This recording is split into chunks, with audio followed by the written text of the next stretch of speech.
parle. Chaque jour, Charles et Carole vous présentent la leçon de l'école du sabbat.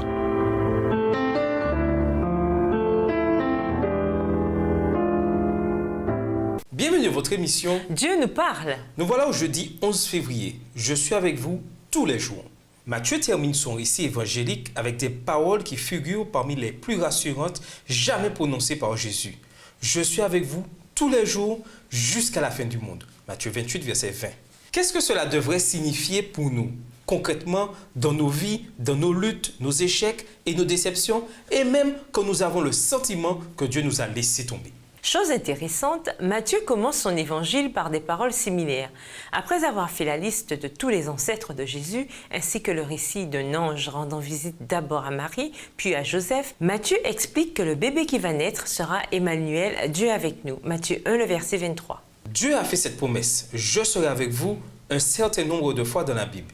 Il a promis d'être avec Isaac, Genèse 26, verset 24, avec Jacob, Genèse 28, verset 15, avec Jérémie, Jérémie 1, les versets 8 et 19, et avec les enfants d'Israël, Ésaïe 41, verset 10, Ésaïe 43, verset 5.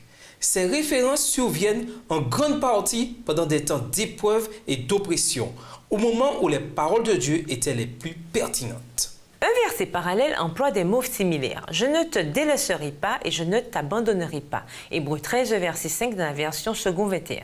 Quelques versets plus loin, on lit Jésus-Christ est le même hier, aujourd'hui et pour toujours. Hébreux 13, verset 8. Cette promesse est également réitérée un certain nombre de fois. Elle vient en fait du moment où Moïse transmet la responsabilité du peuple à Josué, Deutéronome 31, les versets 6 et 8, et Dieu répète l'expression à Josué après la mort de Moïse. Je ne te délaisserai pas et je ne t'abandonnerai pas. Josué 1, le verset 5 dans la version second 21. Quand David présente Salomon comme son successeur, il lui dit de la même manière que Dieu ne le laissera pas ni ne l'abandonnera. 1 Chroniques 28, le verset 20. Jésus, qui ne change jamais, qui est toujours avec nous, a donné à nos ancêtres dans la foi une grande assurance.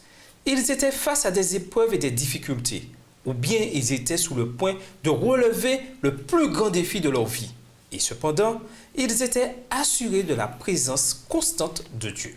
Adressée à l'Église du Christ à la fin des temps, ces assurances sont significatives. Cette promesse de Jésus demeurant avec nous jusqu'à la fin intervient au moment où il dit de faire des disciples en allant, en baptisant et en enseignant.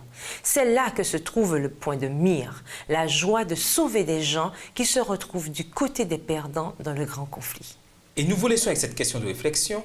Comment développer l'habitude de nous examiner nous-mêmes au lieu de nous précipiter pour juger les autres? Au revoir. Et à demain si Dieu veut. Dieu nous parle. Chaque jour, Charles et Carole vous présentent la leçon de l'école du sabbat.